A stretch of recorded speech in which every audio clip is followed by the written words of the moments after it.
किताब मकदस में से 9वें ज़बूर की तलावत। मैं अपने पूरे दिल से खुदावंद की शुक्रगुजारी करूंगा। मैं तेरे सब अजीब कामों का बयान करूंगा। मैं तुझ में खुशी मनाऊंगा और मसरूर होऊंगा। आए हक ताला, मैं तेरी सिताइश करूंगा। जब मेरे दुश्मन पीछे हटते हैं तो तेरी हजूरी के सबब से लग़्ज़िश खाते और हलाक हो जाते हैं, क्योंकि तूने मेरे हक की और मेरे मामला की तायद की है। तूने तख्त पर बैठकर सदाकत से इंसाफ किया। तूने कौमों को झिड़का, तूने शरीरों को हलाक किया। तूने उनका नाम अब्दुलाबाद के लिए मिटा डाला है। दुश्मन तमाम हुए, वो हमेशा के लिए बर्बाद हो गए, और जिन शहरों को तूने ढा दिया उनकी यादगार तक मिट गई। लेकिन खुदावंद अब तक तख्त नशीन है। उसने इंसाफ के लिए अपना तख्त तैयार किया है, और वही सदाकत से जहान की अदालत करेगा। वो रास्ते से कौमों का इंसाफ करेगा।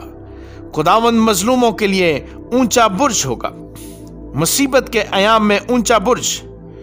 और वो जो तेरा नाम जानते हैं तुझ पर तवक्कल करेंगे, क्योंकि आए खुदावंद, तूने अपने तालिबों को तर्क नहीं किया है। खुदावंद की सिताइश करो जो सयून में रहता है। लोगों के दरमियान उसके कामों को बयान करो, क्योंकि खून की पुरसिश करने वाला उनको याद रखता है। वो गरीबों की फरियाद को नहीं भूलता। आए खुदावंद, मुझ पर रहम कर। तू जो मौत के फाटकों से मुझे उठाता है, मेरे उस दुख को देख जो मेरे नफरत करने वालों की तरफ से है, ताकि मैं तेरी कामिल सिताइश का इजहार करूं। सयून की बेटी के फाटकों पर मैं तेरी निजात से शादमान होऊंगा। कौमें खुद उस गड्ढे में गिरी हैं जिसे उन्होंने खोदा था। जो जाल उन्होंने लगाया था उसमें उन्हीं का पांव फंसा। खुदावंद की शोहरत फैल गई, उसने इंसाफ किया है। शरीर अपने ही हाथ के कामों में फंस गया है।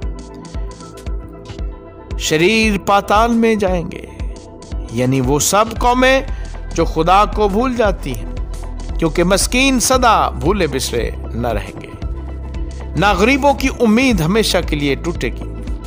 उठ आए खुदावंद, इंसान गालिब ना होने पाए। कौमों की अदालत तेरे हजूर हो। आए खुदावंद, उनको खौफ दिला। कौमें अपने आप को बशर ही जाने सिला।